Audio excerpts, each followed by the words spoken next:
Welcome to Sentinels, a podcast about photography where we take a week off or, whatever occasionally because we're sick or whatever. Listen, the Factorio update came out. That's true. It also, it nerd sniped you very hard. Yeah, I'm going to have to get back to that right after this, to be honest. Yeah. Yeah, can we speed this up? Because I have...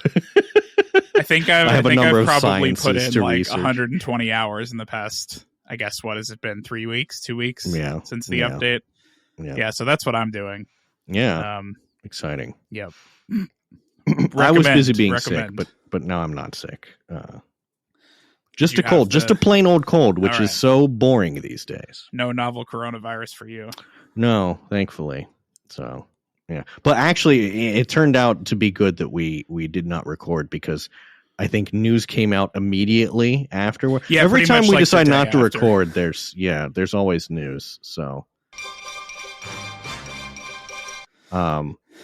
exciting news from Fuji. They're actually developing a cinema camera. Yeah. This is bizarre, but cool. I mean, they're sticking their GFX sensor in it. So their big medium format thing. I do wonder how that thing will do with video, because I don't know. I mean, a huge volume of information to pull out. It's huge, but it's also like this isn't anything crazier than like what Red has, I think, right? That's true. So, and I mean, if you're only recording at 24 frames per second, or whatever, I don't know. And they're calling it the GFX Eterna, which I'm a little offended about because Eterna used to be one of their really good films. Well, no, that's what they're saying, that they're doing that on purpose.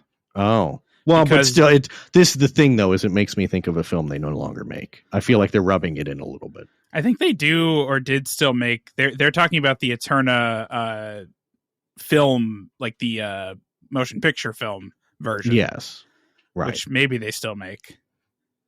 Maybe. Yeah, I'm sure if Spielberg shows up with enough money, they can fire those machines back up. Right. Yeah. They're also developing a new power zoom lens for its upcoming G-mount cine camera. So there you go. They don't have a lot of cine lenses, but no, they don't. They're going to have to get that together. Although they are also making a PL mount adapter, so you'll be able to just stick other lenses on there. Yeah. So. I wonder, I hope that this is a signal that they are going to start moving towards having like a video focused series and a photo focused series. No, it's hybrid cameras all the way down. Yeah, I know. Like this camera is everything to everyone. Welcome. They have video cameras that people use and like for vlogging and stuff. Yeah. They could just like, if you took like an XT4, an XT5 and you stuck a whole bunch of like those tripod mount points all over it, you'd instantly have a cine camera with like no changes. Yeah, that is true. Yeah. I feel like they could make something like that for people. Sony did that. I know. I don't know why it's taking everyone else so long to figure that out, but I'm really not sure. Yeah. I think that hybrid shooter that they go after is a made up person. Yeah, I don't think that person really exists. Yeah, certainly I don't know them. No. The people that I shoot with are mainly doing stills. They're only occasionally doing video. And yeah. Oh, it's just like the voters that the Democrats were courting. Yeah. Yeah. That's great. We've also got a new update to the 7 Artisans 10mm f2.8 fisheye. I do love a 10mm. So these are very cheap. They're $280, and now it is available for E mount, L mount, RF mount, and Z mount.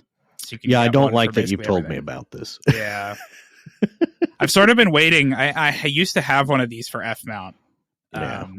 They're very fun to have, especially if you're like... I like a fisheye. They're fun. Well, sometimes you want to go out and like try your hand at astrophotography, but you don't want to spend a lot of money.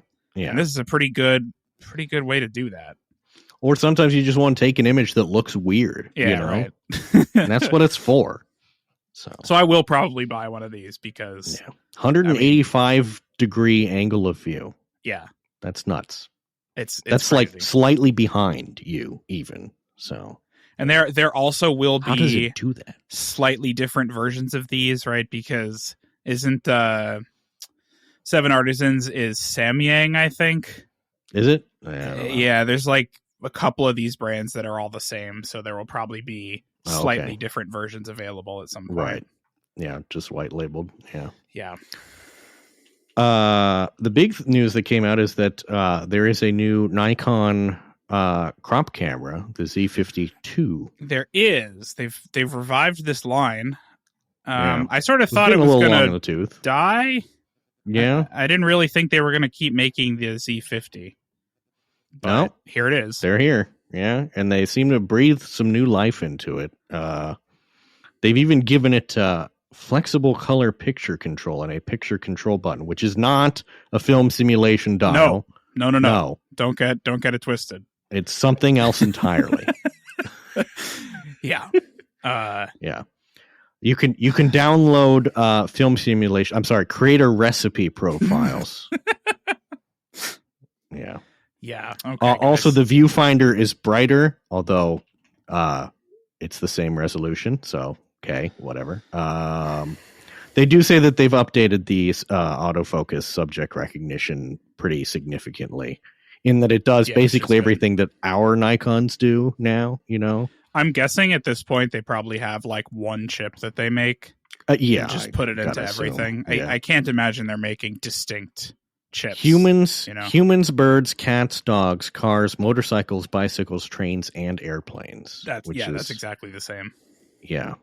I'm guessing it just doesn't have like 3D tracking. Right? I think I watched that movie. That's the one with John Candy in it, right? Yeah, I think so. Yeah. It now supports the webcam standard over USB-C. That's actually, you know what? That's actually not bad. Yeah, that's pretty good. Yeah. So all you need now to make it a webcam is to just plug it in with a USB-C 3.2 Hyper Plus Turbo cable. And it can shoot in HDR, which neither the EOS R10 or Sony A6400 can do. So eat your heart out. However, it does have a 20 megapixel sensor, which is, But like for $900, yeah, I don't know. That's fine. Yeah, I think. Yep. Especially with and there are folks who like this. This is as much camera as they need. So, Oh wait, it does have 3D tracking. Yeah.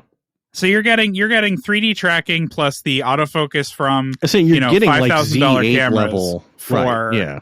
$900. Yeah, that's fine. I don't think anyone who gets this would complain. No. The only thing that might be a problem is the DX lens availability. That is true. Yeah, yes, there are. That situation's not great. Do they still make like 2 ZX lenses? Well, there's more, right? Because they've got some white labeled Sigma ones, I think. Oh yeah, of course. Yeah, the DX lens situation is not fantastic for. I feel like the crop lens situation with everything except Fuji, because Fuji only makes crop sensors, is a bit dire. Yeah, I mean it has been for a while, but. Yeah. I don't know. It seems worse than it ever has been now. How do I filter by just... They have 6. Okay, yeah. So there's a 12 to 28. There's a 16 to 50. There's a 18 to 140. Okay. There's a 24 millimeter prime, and then there's a 50 to 250. Okay. So they do have reasonable coverage. You did miss. I want to point out that the 16 to 50 also comes in silver. Oh right, there's 2 of them. And to be fair, the lenses are fairly cheap. They're all, except for the 18 to 140, they're all under $400. Yeah, so which is good for a camera like this. Yeah, but they really should have the fact that there's one prime. That's not great. There should be more. Just because I think it would be funny. I think they should make an S line like DX 800 millimeter. Well, if they get back to ever doing something like the D7500 or the wildlife focused SLR that was crop but could shoot like 30 FPS. That was DX. That had some pretty fancy lenses. I don't think they'll ever do that again. Now, maybe this is a silly question, but you can fit full frame lenses on these, right? You can. And but almost all of their or? full frame lenses cost more than the camera itself. Yeah. But yes, you can use. Okay, Tamron has decided that Nikon Z APS-C lenses are just not a thing it wants to do. I was looking to see if they had any, and they're just like, no. But no. Sigma has a trio, 16, 30 millimeter, and 56 millimeter 1.4 primes. Okay, which isn't too bad. See, Tamron is missing out here because they have an 18-300 for Fuji X and Sony E. That would be good. Crop, and they should just make a Z mount version of that because that would be perfect for. I mean, they may be right in that nobody buys these. Well, yeah, that's true. Yeah, I also noticed these. I don't know. I also note the conspicuous absence of a successor for the Z30, a camera which I'm sure no one buys. So yeah. Well, we'll see. I don't know about that one, but this one looks interesting. Hey, Nikon, you should make a little camera that looks like a Panasonic S9. Yeah, you should do that.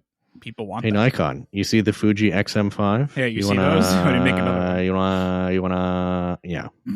Get on that. Hey, Nikon, remember compact cameras? We're doing them again. They don't know about those. No, they don't. They're like, what is that? But they do know about cinema lenses, apparently. They do. So they're making their first full-frame video lens, which is a 28-135 power zoom. Power zoom. Very interesting. I like a power zoom. They're just fun. I do too.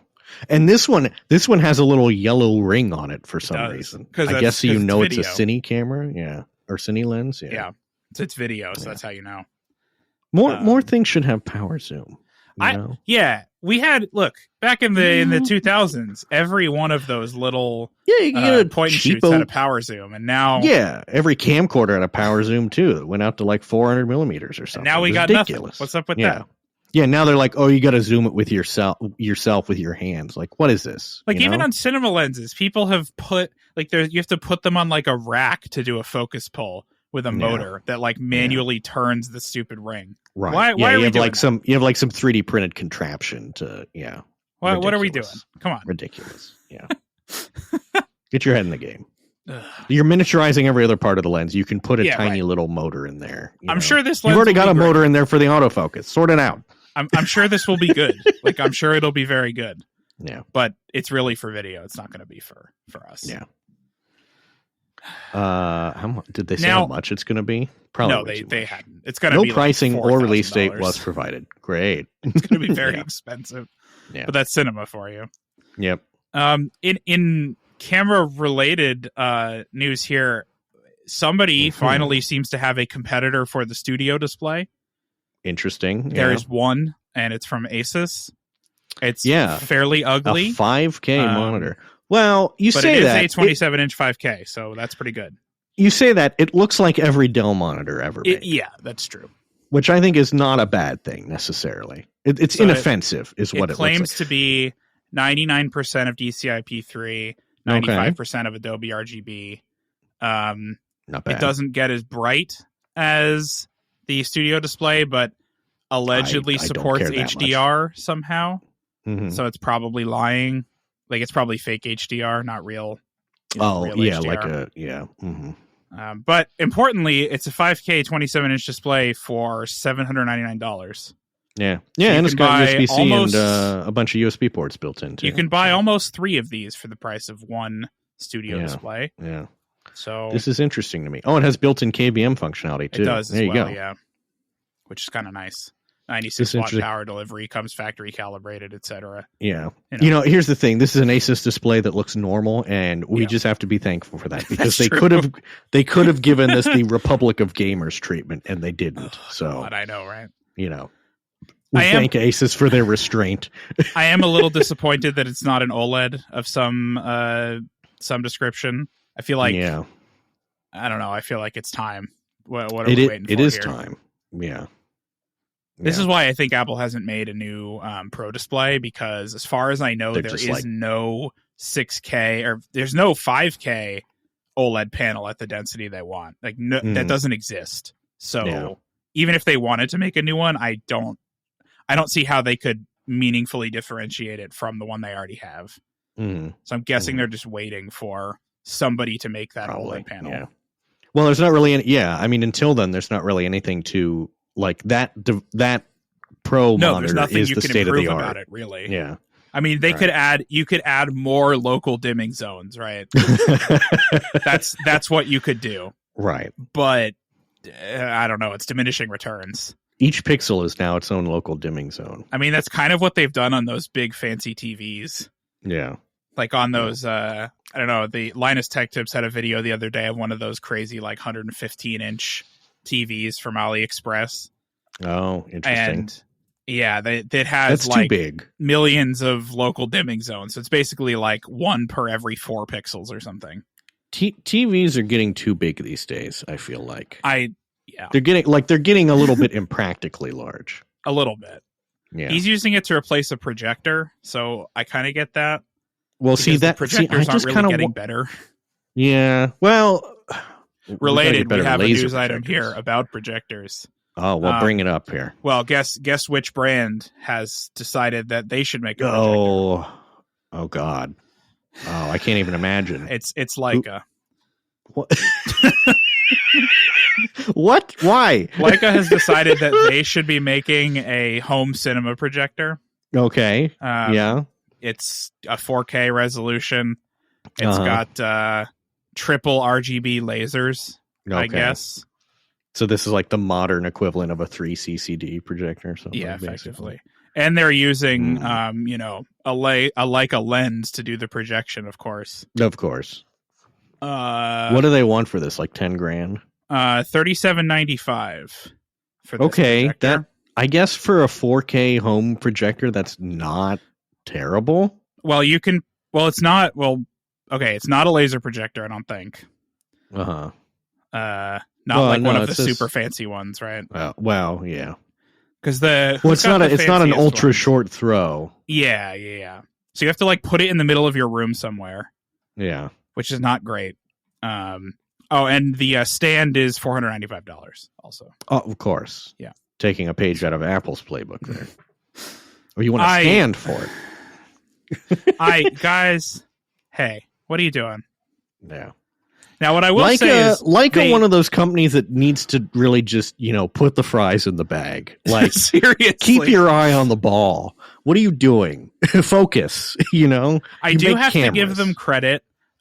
Because is this a thing where this is a different Leica from Leica, the camera company? Because I have no idea. That's been, I have no idea.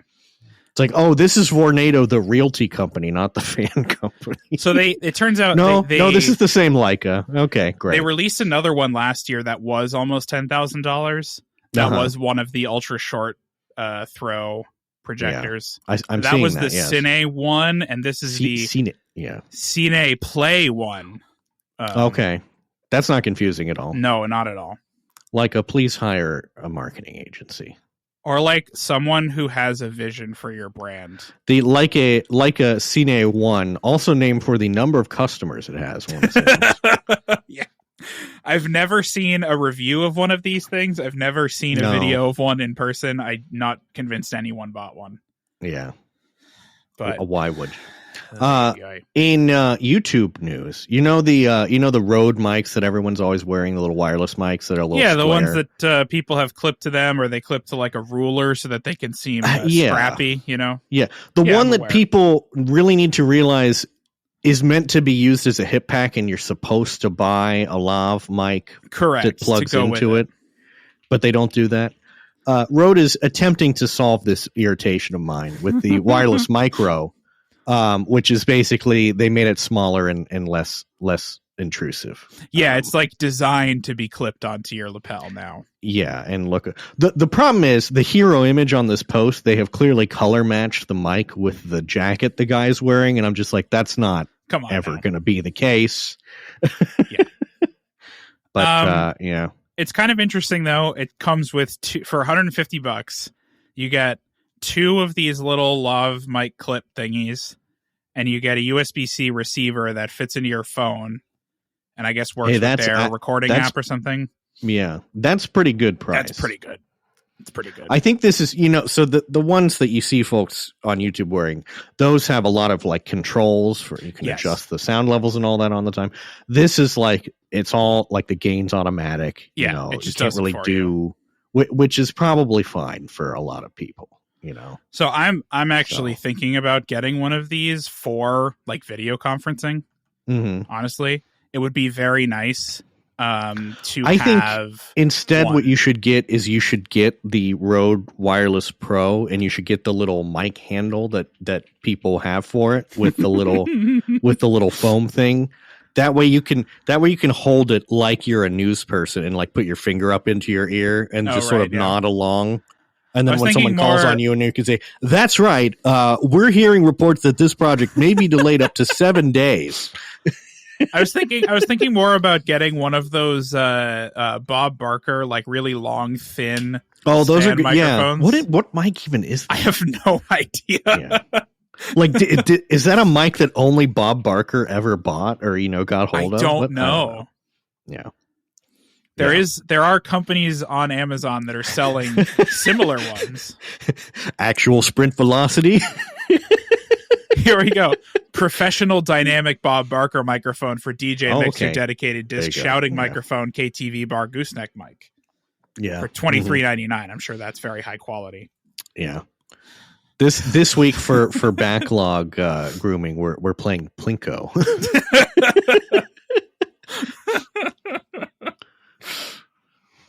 You've heard of planning poker. Yeah. Get ready for planning whatever that yodeling one was. Oh my god. Next, Sony has teased the launch of the flagship Alpha 1 Mark II. So remember when you were asking, like, because they had the Alpha 9 and then the Alpha 1, and we're like, what are they doing here? And it seems like they're just going forward with, the Alpha 1. Yep. More alpha, more problem. Now, can we stop doing teasers for teasers? This is ridiculous. Yeah, the trailer for the trailer. I should stop doing this. Just well, because it's not even a live event, right? They say it's going to be a live stream. I guarantee it's pre-recorded. Like, just put the video up. You don't need to pre-announce that you're going to have a video. Again, put the fries in the bag. Seriously. Here's the thing, right? Is that so Sony bought its whole camera business from Minolta. Right. And Minolta had an established naming scheme of like 3579. And Sony sort of, they destroyed that briefly and then they brought it back for the E-mount series. Right. And they sort of kept that with like the 7 and then the 9. But then they brought 1 in and made it better than the 9. Right. And I'm just like, Sony, please, I'm begging you, just be normal. No, they can't do that. Yeah. They're incapable. I mean, you've seen the PlayStation line. Like, they can't do it. Sony has never been able to name things in a reasonable manner. It's they're just not capable of it, Yeah. Which I almost respect. But anyway. It reminds me of the Onion video from ages and ages ago. Onion News Network. Let's see. Onion News Network. Which is back, Sony. Apparently. They're making They videos are for back, that again, thank God. Which is, this one's called Sony Releases Stupid Piece of Shit That Doesn't Work.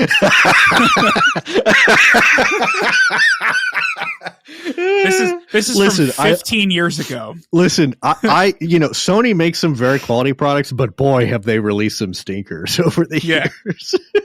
This is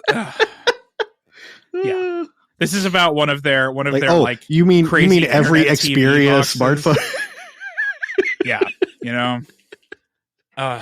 it's still true. It's still true to this day. Yeah. Finally, there are financial results from Fujifilm, Nikon, and Sony, and they're all doing pretty good. It seems that cameras, pretty decent business to be in these days. Notably absent Canon. What's up with that?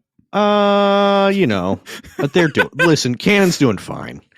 They're still selling the most cameras of everyone, I think. So yeah, I do wonder if they care as much because I think a lot of their income comes from cinema, like movie production, and also like professional imaging. So Yeah. I don't know. Well, if they care as much. Canon always has their inkjet printers to fall back on. Oh So. boy. Yeah. When you DRM your inkjets, pretty good Canon business, cameras, lenses, video, of course, printers, ink toner, paper, scanners. Yeah. Well, they make like copiers too, right? That's true. Yeah. And projectors. There you go. They make their own projectors. Yeah. So Canon workplace solutions, office scanners, office printers and copiers, large format printers, label makers, badge printers. Oh, duh. Yeah, I forgot. I used to work at Vistaprint. I should know this. They make gigantic printing presses. Yeah, and they're actually quite good. The Canon. Oh IX no, I'm sorry. series. Here's why Canon isn't bothered. They make machines for making semiconductors. Yeah. So does Nikon. They're doing fine. Both of them make those EUV machines. Yeah.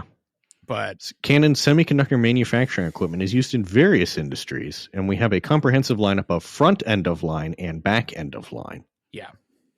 What about the back front of line or start of line? Front start of line. I don't know. You know, it's they call it deep ultraviolet rather than EUV. Well, because they don't actually have EUV. Right. Yeah. Only ASML has that still. Yeah. Canon and Nikon still haven't quite figured that out. Well, I don't know if they will. It is interesting to know that Canon's printers are so bad, considering that they're like professional printers, like the giant ones that print on the 24 by 36 sheets. Are actually quite good and blow HP out of the water in my experience. Well, see, that's because those printers, if they were failing as much as their consumer printers were, they'd have a huge problem on their hands. So those are the ones that have to work. But your little like mega tank Pixma, whatever,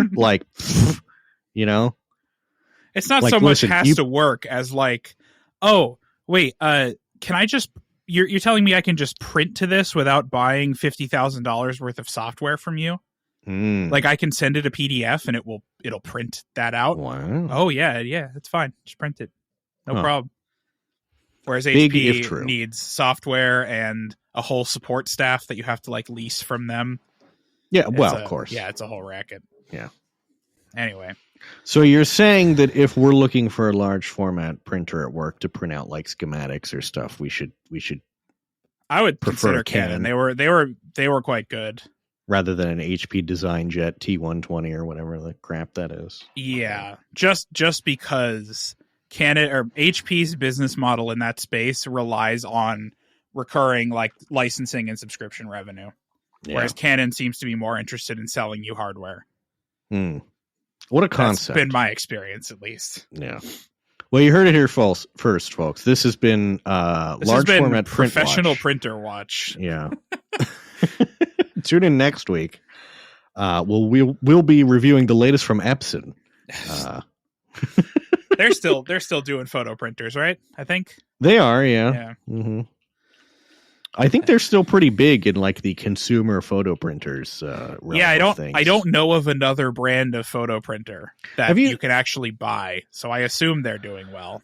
Yeah, well, Canon makes their image stuff, which you can actually get some pretty expensive Canon photo printers that work pretty well. But they also, they have like the like 7 different colors of ink and tiny little cartridges. Well, so do the Epsons. The black and then the not quite as black kind of thing. I think the professional Epsons use like 3, 4, 5, 6, 7, 8, 9, 10 colors now. Good Lord. In each of them. What? There's only 3 colors though. You only need 3 or 4 of them. Well, it depends on which one you get, I guess. So this P, how many is this one? The big desktop one, the biggest desktop one, the 17-inch. It is 10 colors. It's cyan, light cyan, I don't know. It says VM, very magenta. Okay. And then, I don't know, VLM, very light magenta. Yellow, yellow gray, light gray, page black, a different black, and then violet. Which printer is this? This is the Canon SureColor, the Epson SureColor P5370. Epson SureColor P.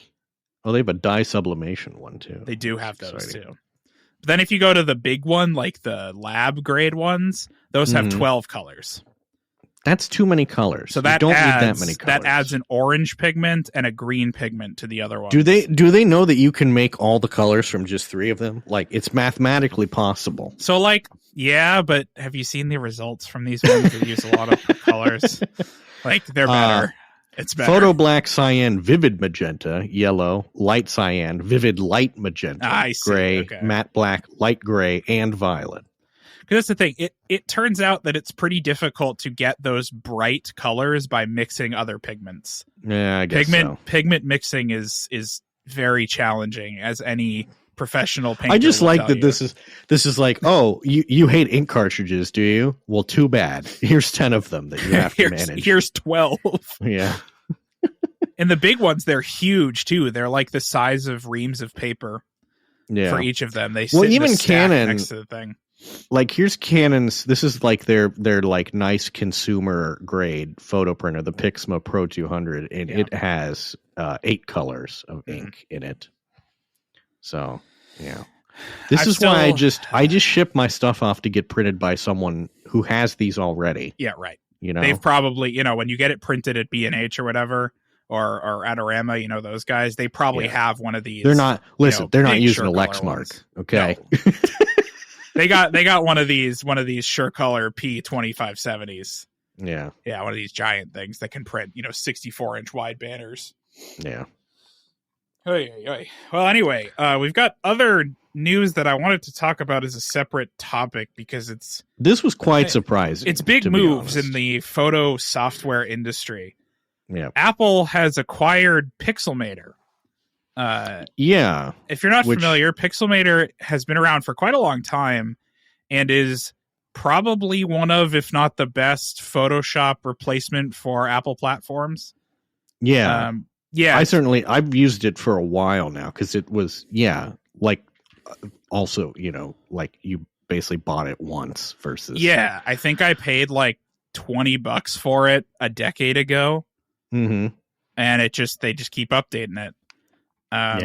So Pixelmator is kind of interesting now. They've got like Pixelmator Pro, which is that's Photoshop effectively. Right. It's got all the stuff that Photoshop has, even a lot of the AI stuff, and some stuff that it doesn't have, like vector masking, which is pretty cool.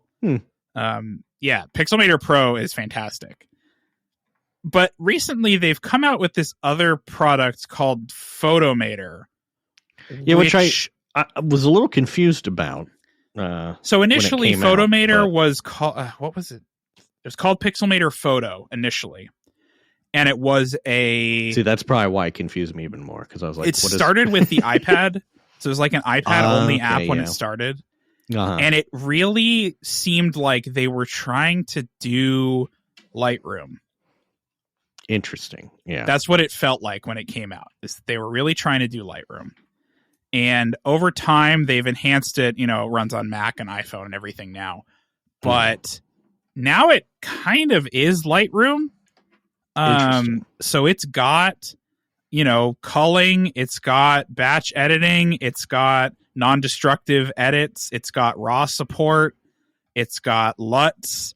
It's got, what's this other thing? They added something very interesting, which is like auto cropping, like AI cropping. Which is kind of interesting. You can do batch processing of photos. I am seeing, so this is like quite recent that they added the culling with the star ratings and all that. October 15th. You could sort of do it before, but now it's a first class feature. Yeah. So they're really they're definitely gunning for Lightroom here. Yeah, I'm sort of interested in this now that I can probably, take my sort of Lightroom workflow and just translate it to Photomator. That's appealing. The thing that doesn't quite work yet, I think, is like the thing that I need is like fully on device storage. I need like network storage to work. Yeah. Even the modern Lightroom Cloud doesn't do that correctly. So I'm stuck with Lightroom Classic until somebody figures that out. Yeah. But this is very interesting to me because Apple used to provide Lightroom they had a piece of software called Aperture back in the day, which was Lightroom. It was a Lightroom, a direct competitor. Yeah, and then they were just like, and then they gave up on it. Yeah. They just said, nah, never mind. Good luck to you all. Yeah. And Aperture heads, like I used to be, really love Aperture. Been crying out. Because Mr. Tim Cook, please send one Aperture, DMG. My country yearns for freedom. That kind of thing. It was really good. It was very simple. It did all of the stuff that Lightroom did at the time. And it really was the only serious competitor to Lightroom at the time. Yeah.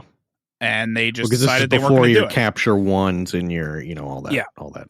Aperture leaving created the opening for, Capture One to come in, really.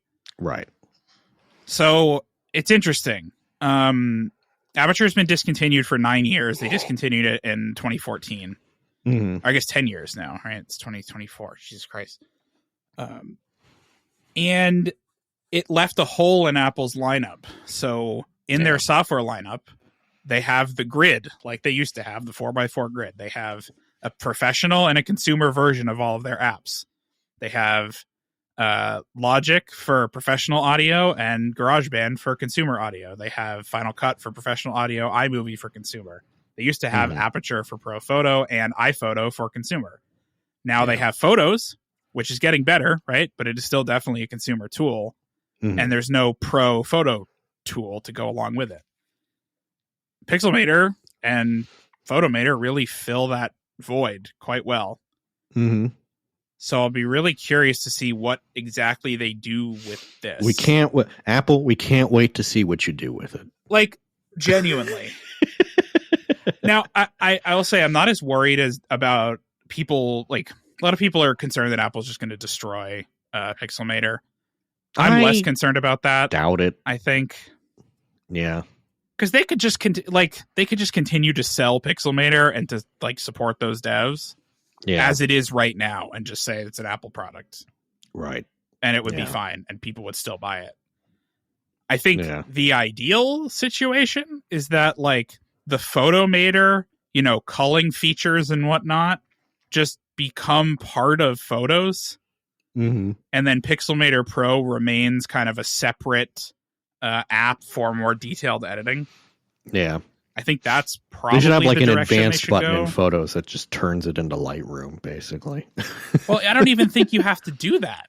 The flagging and not flagging can just be on, but put it in a menu so people don't know where it is. Yeah. And the other stuff that Photomator can do, the non-destructive edits and the AI removals and AI coloring, Photos already does that kind of stuff. Mm-hmm. Photomator has a better interface. They could just take that, but I think that Photomator and Photos could easily merge together and not much would be lost. I'm hoping that Pixelmator continues as a separate app. I guess we'll see. I'm hopeful though. I think this is good. I want there to be serious competition in this space to make Adobe get off their ass. Mm-hmm. Yeah, we shall see. Ultimately, we shall see. Anyway, buy Pixelmator. It's good. Yeah.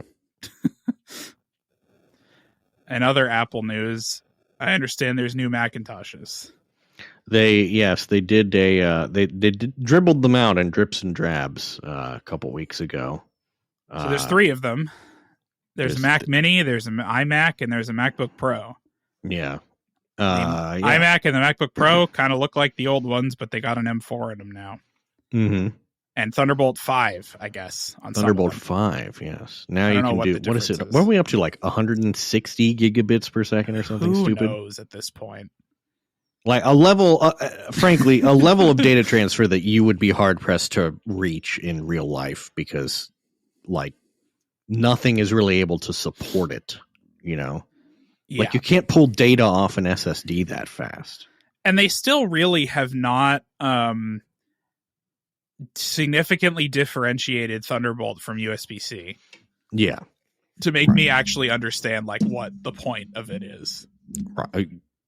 Well, I don't think there is one anymore, right? Basically. So Yeah. Well, except for USB-C is it's one behind, right? USB 4 is Thunderbolt 4, but now there's Thunderbolt 5, mm-hmm. which is different. Yeah. But I don't like. We why don't is need it different? this. I don't know. So it's 80. Yeah, it's 80 gigabits bidirectional, and then if you're using a display specifically, you can do 120 gigabits unidirectional. Okay. So if you had for like 8K or something, 8K, stupid? 240, whatever. Which again, you'd be hard pressed to actually use. Well, yeah, that doesn't exist, but yeah, you could. But you could do it. Yeah. Anyway. Or 540 hertz at 4K for gamers. Oh, okay. That's what Intel also says doesn't here. exist. It's for gamers. Yeah. Why didn't they put the M4 in the MacBook Air is my question. That is a great question, and I genuinely don't know. Yeah. It's a bit of a weird one. But I understand you have one of these. I do. I have. Yeah, I don't want to talk about any of that. I want to talk about the new Mac Mini, which I have. Yeah, that's the most interesting of all of these, I think. They made the Mac Mini even minier. It's about the size of like your standard Nook or B-Link now. Actually mini again. It's a little taller though, no? It is a little taller, but I would say it's about as tall as your standard V-Link. So. But importantly, I will say that the Mac Mini still has an internal power supply, whereas your B-Link does not. Yes, that is true. Which is a big improvement as far as I'm also concerned. One difference I'll say from this Mac Mini to Mac Minis I've had previously. I'm putting my hands on this, and it is not warm. Yeah, which is kind of novel. I mean, that's the M series experience. Yeah. Because I definitely had the Intel one, and that thing got warm almost instantly. Yes. So this one is room temperature. I had a top spec 2018 Intel one for a while, and that one was always hot, I would say, not even warm. That one was hot. Yeah. This is very nice. They finally put ports on the front, sort of aping the Mac Studio. 2 ports, 2 USB-C ports on the front, and a headphone jack. Yeah, which is also quite nice. You know what's interesting though that I noticed? It has the little power LED thing. Do you remember when they bragged way back when about how I think it was on the laptops, or maybe it was even on the old Mac Mini back in the day? They're like, well, we've machined little holes for the light that are so small that it blends in when it's off, and you can't even tell that it's there. Yeah, they've just like given up on that, I guess. Okay, because you can just plainly see it there when it's off. Yeah, sure. I guess they're just like, it's not worth doing that anymore. I mean, you always kind of could see it when it was off, unless if you were on the aluminum, like the light aluminum one. If you had the darker one, you couldn't. Yeah, but on the regular aluminum color, yeah, you kind of. But it is quite obvious now. So yeah. So you get the 2 front ports. You get 3 Thunderbolt on the back in HDMI, Ethernet, and power.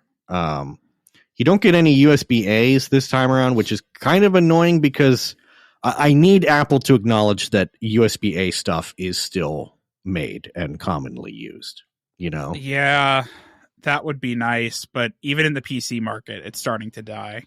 That is true. Which I think it's not it's fine. It's world, just that I have to use hubs for now but whatever. We'll get there someday. And then so mine is the it's the they made a base model that's the thing that Apple did with all of the Macs that they upgraded, and even the MacBook Air, which they didn't strictly upgrade, but they boosted the minimum memory from 8 to 16 gigs. Which is base RAM. Thank God. Base RAM, finally a reasonable number. So the base Mac Mini config is 16 gigs of RAM and 256 gigs of storage, which is a bit stingy, if you ask me. However, storage. It is $599. Yeah. So I got I stepped up to the 16 gig 512 gig storage model, and that's what I'm on right now. $799. Yeah. So it's worth noting that this Mac Mini, right, for $599 is $100 more expensive than the original Mac Mini G4, and is probably like 2,000 times faster. Yeah. than that device was. Yeah. Well, and the other thing too is that, you know, the nice thing is you can basically get a Mac Mini that's like a miniature Mac Studio, because you can get one that has an M4 Pro in it. Like, Well, if you yes. really need to crunch some stuff, they'll give you that with 24 gigs of RAM base, Right. you know, and 512 gigs of storage. And it's different as well. So the one that you have only has Thunderbolt 4.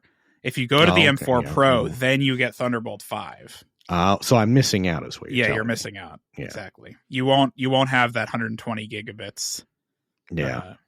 Now, interestingly as well, you can upgrade to 10 gigabit Ethernet for $100. You can, yes. Which is an insane price for a 10 gigabit Ethernet. It is, and mix. it's also, I feel like the default should be like 2.5 gig Ethernet instead of gigabit, but whatever. I don't know. Here's the thing. 2.5 gig kind of sucks as a standard. Well, it does. Trust me. It's not good. Yeah. You'll find if you start to get into this higher speed networking, you'll find that NICs are very particular about which flavor of these things that they want to talk to. And I have found that anything other than 1 gigabit or 10 is hit or miss. Like compatibility between vendors and just reliability is really hit or miss. Yeah. So my understanding is this 10 gigabit one that Apple's provided will work at 1, 2.5, 5, and 10. But that is not a guarantee with switches or routers or anything like that. Some of them are very picky.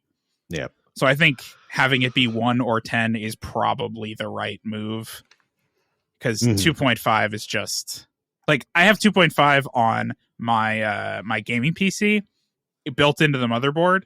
It just doesn't work. It like drops connections every 20 minutes because it renegotiates and thinks it needs to go down to gigabit. So I had to give up on using it entirely. I have a separate card in there. Interesting. 10 gigabit is fine. Yeah. Well, in any case, with this Mac Mini, you can spec it with the M4 Pro all the way up to 64 gigs of RAM and 8 terabytes of storage if you, for some reason, want to do that. Although if you did that, you know, that would actually be a pretty ridiculously powerful and compact like editing rig that's going to do a lot better on like cooling than a MacBook Pro. And it's like twice as fast as a maxed out Mac Studio. Yes, because the Mac Studio that's also weirdly did not get upgraded. Yeah, I don't know what's up with that. Yeah. Though we haven't yet seen like the M4 Ultra, which we have to assume exists, but we haven't seen it yet. Yeah, the M4. So, have you seen the M4 Max? Yeah, the M4 Max you can get in a MacBook Pro. Okay, but not an Ultra. Not an Ultra. Ultra was only ever available in the Studio or the Mac Pro. Also worth noting that this is the first M generation where you can just have a normal amount of monitor outputs on the laptops. Yep, you sure can, which is awesome. Without any, because, you know, so like on M1 and M2, you could only have one monitor output on the laptops. Right. And then on M3, it's like, well, you can have two as long as the laptop is closed. Yeah. And this is like, you know what? Fine. Here. We're, you know. They've heard us whining enough that they took away a very fundamental feature. So yeah, and they did something to make this happen. Like the way that Apple Silicon works, each display does have a separate area of the chip that has to drive it. So like adding another they just have more room because they keep trivial. getting smaller. So that is kind of what's happened, right? The M4 Pro is that N3 like 3 nanometer process from TSMC. There's more room, so they can fit more display drivers in. But I will say, you know, this M4, I haven't really done anything beyond the, you know, normal level of work, and of course it's fine. Of course, these M chips are really hard, I think, to like. Even when I had an M1. You know, MacBook Air or whatever it was, MacBook Pro, you could throw all sorts of stuff at that and it wouldn't make it sweat. You have to try to make these things. Yeah, I mean, I have an M1. You gotta do a handbrake export. And even then, you know, that's not stressing it that much. Yeah. I've got an M1 Max MacBook Pro. Its AppleCare is about to run out. So I'm thinking about upgrading to certainly it's a big leap. From M1 to M4. But now the question is, right, should I get a desktop or should I get another laptop? I don't know.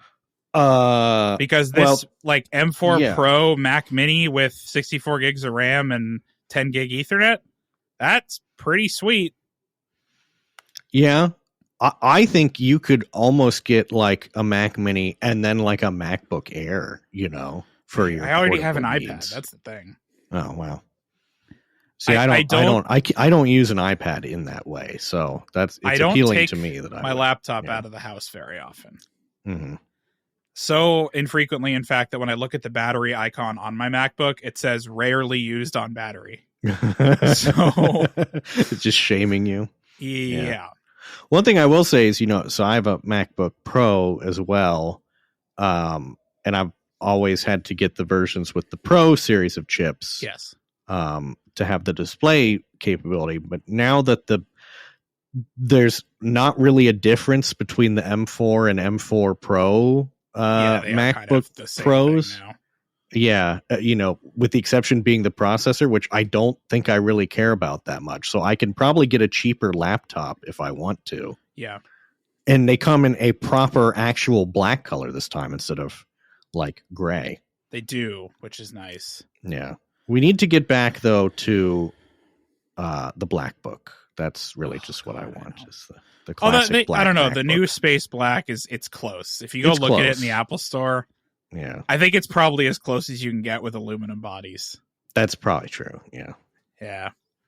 So I don't know. The nano texture display on the laptop is also pretty appealing. That looks, yes, I've seen pictures of that. That basically Apple has a fancy way of making what's just a matte display.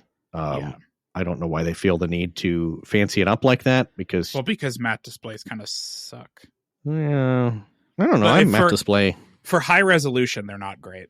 I guess so. Right, it distorts the image a little bit everywhere. It does, yeah. It looks pretty good. So that was the whole conceit with nanotexture is that it doesn't do that, but you still get the glare rejection. Mm-hmm. And it does. They're also claiming now that on one of these MacBooks with the M4 that you get up to 24 hours of battery life, which is, I believe it, an insane number, frankly. I mean, if you ever look at like Activity Monitor on your laptop. Yeah. Oh no. Yeah. Desktop. I mean, I have my MacBook, my M2 MacBook Air that I use at work lasts, basically forever. Well, it's more that Grand Central Dispatch, which was introduced, I think, in Snow Leopard, is really good at optimizing resources and will shove everything it possibly can onto those efficiency cores. Mm-hmm. And they add the M4 is 4 efficiency cores and 6 fast cores or something. Yeah. So it'll shove like everything onto those efficiency cores, which just sip power. So Here is my question at this point. Who's buying a Mac Pro? I have no idea. Genuinely, I don't know. Like, unless you need the rack mount for some reason, what are you doing? I mean, it's audio and video. Like, it's AV people, right? I guess so. It's people who have Avid cards or Red cards that they need to put in. That's what it is. But even what I'm still a little bit sad about is the loss of the 27-inch iMac, which it seems we're just not getting. Yeah, what the hell? Ever again? Why? Why? Come on, if we can do that, right? Yeah, you could bring back the iMac Pro. They could do, but instead they're just like, well, buy a Mac Studio and a Studio display. Which fair, but also people like all-in-ones. Yeah, there's something appealing, especially how them. Thin the new ones are. So yeah. Yeah, I think the truth is that now pros are just buying laptops, especially now that you don't have to compromise. You can get a laptop that is as powerful as your desktop. People they're just buying. Well, laptops. And I had been thinking, honestly, if they had come out with a 27-inch iMac instead of the Mac, I might have gotten it instead of the Mac Mini. But but the iMac also is just it's almost more low level than the Mac Mini, weirdly. Yeah, kind of. It only has you only get USB-C ports basically, or Thunderbolt ports. Yeah. They don't give you an HDMI out. They don't give you. Well, don't forget the Ethernet jack in the power brick. Oh God, yeah. Which is an optional add-on. I will say I got my grandmother an iMac 24-inch one back at the beginning of the summer. Well, and see, that's the thing. For it's that a great setup, grandma the PC. Ethernet cord in the brick, actually pretty good. Yeah. Considering like where the computer was in relation to her router and whatnot, having the Ethernet cord to be able to run on the floor, not bad. That's what the iMac is now. It's the Exactly. it's the computer you buy for your parents or your grandparents, because it's an all-in-one and there's not much to it and they don't need much from it. You know, they don't need to hook 800 things up to it like I do. Right. You know. And now that it's I have many peripherals and has 16 gigs of RAM, there is no bad one anymore. That's true. Yes. You can tell them go pick an iMac. Any one that you like is fine. Yeah. And anyway, so at work I have a MacBook Air M2 base model, so 8 gigs of RAM, and that struggles sometimes. I gotta tell you, I believe that. And so I said, hey, with these, you know, they bumped up the base level RAM for the MacBook Airs with the M3. Can I get one of those? Because it's, you know, only $100 more expensive than the M2 or whatever. And then I also get dual monitor output capability. Right. And so they were like, yeah, sure. But then when they ordered it, they didn't, they just ordered the base model, which was still the 8 gig version that was in stock from where they ordered it from. So we're sorting through that. That's pretty annoying. Yeah. It's probably from like CDW, and I'm guessing they haven't run through the stock yet. I think so. Yeah. I suspect that because I plugged it. You know, it runs 2 displays fine. I was using it, and then I was looking at the memory usage, and I was like, "Why does this not seem different from my other laptop?" And then I opened the About This Mac, and it's at 8 gigs, and I was like, "Oh no!" So, one thing that is interesting about the Mac Mini too is it seems like the SSDs are upgradable. Yeah, but they're not a standard size or even configuration, because apparently they're not. I guess what Apple does is they don't actually, it's not an SSD per se, it's just the flash memory chips. It's 2 NAND chips with some capacitors. Yeah, because they have the actual drive controller is just on the motherboard. Well, it's in the chip. It's in the M4. Right. It's all one. Well, I wonder how long it'll be, you know, because they already put RAM on the M4s, you know, together. How long will they just also integrate the NAND flash? And then I don't think they can, because not easily. Well, I mean, okay, they could, right? You could do the same thing they do with the RAM and like put it on the package. It would fit. They just make a huge package, right? Yeah. The problem is NAND fails. It sure does. And RAM, boy, does it. RAM these days? When was the last time you had a RAM failure? Oh, I don't know. Basically never. It kind of doesn't happen anymore. Probably back in like 2004 when I did not know about static and you know, fried a RAM stick. Like I've had bad RAM sticks that I've bought that just don't work out of the box. But I cannot remember the last time I've had a stick fail. While in use. So the RAM is a lot safer to put on that die than NAND is, because NAND will fail. Yeah. Eventually. It just, you know, who knows when. Yeah. So this Mac Mini, they have like NVMe looking things, but it's basically just flash chips on a stick. Yeah. And it'd be interesting. You know, I don't know. Maybe they'll make, you know, replacement. I have to imagine that somebody will figure it out in some way. Yeah. Yeah. Because the machine is clearly able to re-image it. DOS Dude 1 on YouTube, within seconds of receiving his brand new Mac Mini, tore it apart and upgraded the flash by desoldering the NAND chips and putting new ones on to that little card. And it worked. He upgraded it to a terabyte. It took it just fine. Well, there you go. So, yeah. Like you run it back through the Apple configurator like you do with a dead iPhone. It re-flashes the flash and it's all good to go.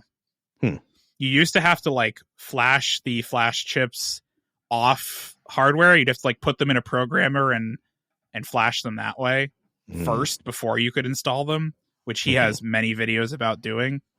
But yeah, you can just stick them in and it'll re-image them just fine. So hopefully at some point, you know, maybe iFixit or some, I don't know, OWC Chinese brand will figure out how to do chips that you can do.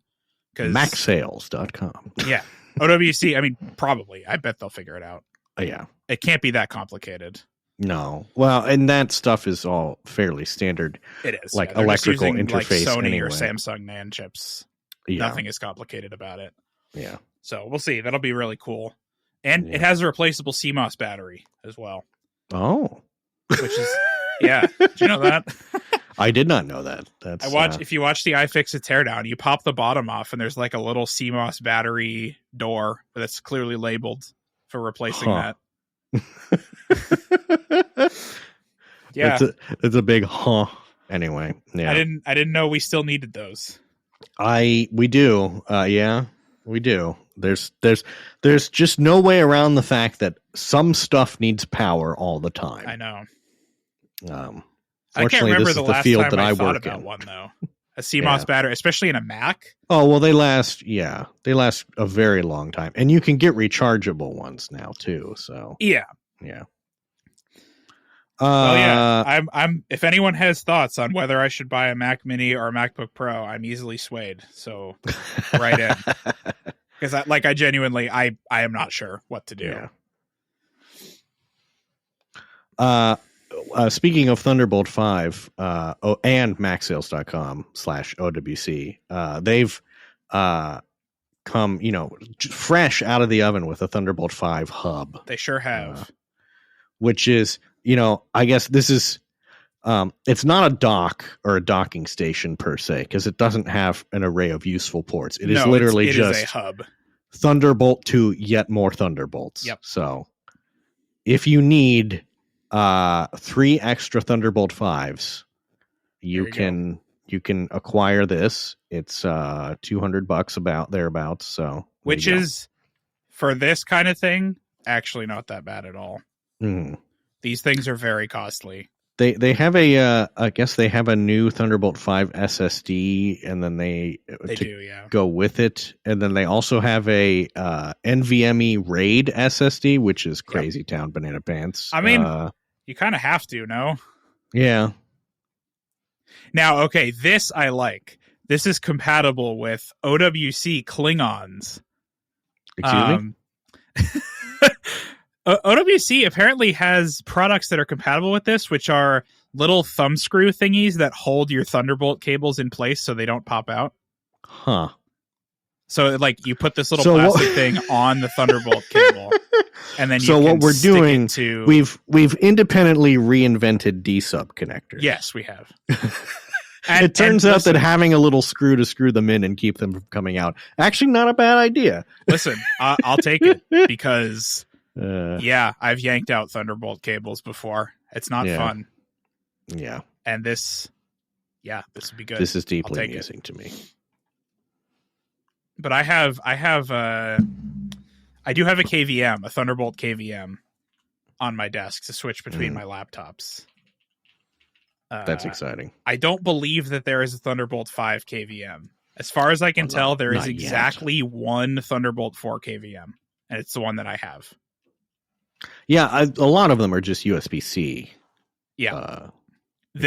I have the Sabrent Thunderbolt 4 KVM switch, which, as far as I can tell, is literally the only Thunderbolt KVM that exists. I don't know why no one else has this. So that will switch 2 Thunderbolts into one. It's actually basically 3 Thunderbolts into one. Okay. So you have the 2 PCs going in.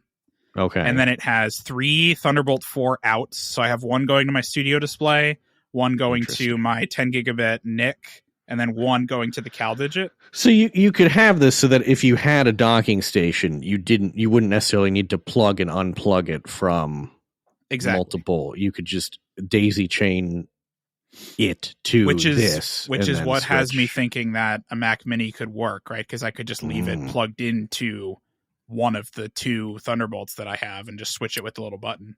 Indeed, yes. But this also has 4 USB Type A ports on it, which is nice. So you can I don't technically need the CalDigit anymore, except I use it for the card reader and more USB ports. Yeah, but I could just use this thing as my dock. I don't need the other thing anymore, really. Yeah. Interesting. It's an interesting time for one cable that does everything. It's Yeah. actually possible now if you're willing to spend. Just make sure obscene you amount of buy money. the right cable. Yeah. Don't buy a USB 2.0 USB-C charging cable and then be like, it doesn't work. My strategy was I just replaced all of my cables with Thunderbolt 4 because okay, yeah. So again, you're charging your headphones with a Thunderbolt 4 cable. Yeah, I am. But OWC has reasonably inexpensive Thunderbolt 4 cables. So I just bought like 4 of them, and yeah, it'll do anything that I want it to do. And it's guaranteed to work with any device, basically. I guess that's true, yeah. That's kind of the benefit there.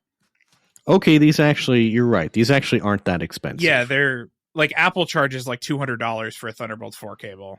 OWC is like $40-$50 depending on the length you want.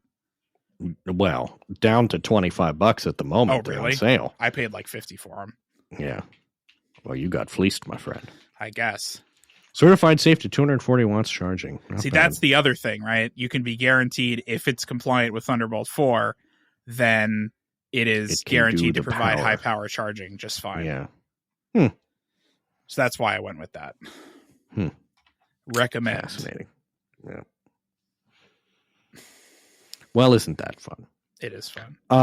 This has been Sensor Noise, a podcast about photography and also technology, apparently. It's that time of the year. Yeah. We should talk next time about the holidays, Christmas, photo gifts, etc. Gifts, things of that nature. Because it is that time. Yeah. Once again. I will say I am hosting a photo shoot at a place called Leisure Club, which is sort of a now that could go one of two ways. Not that kind of leisure club.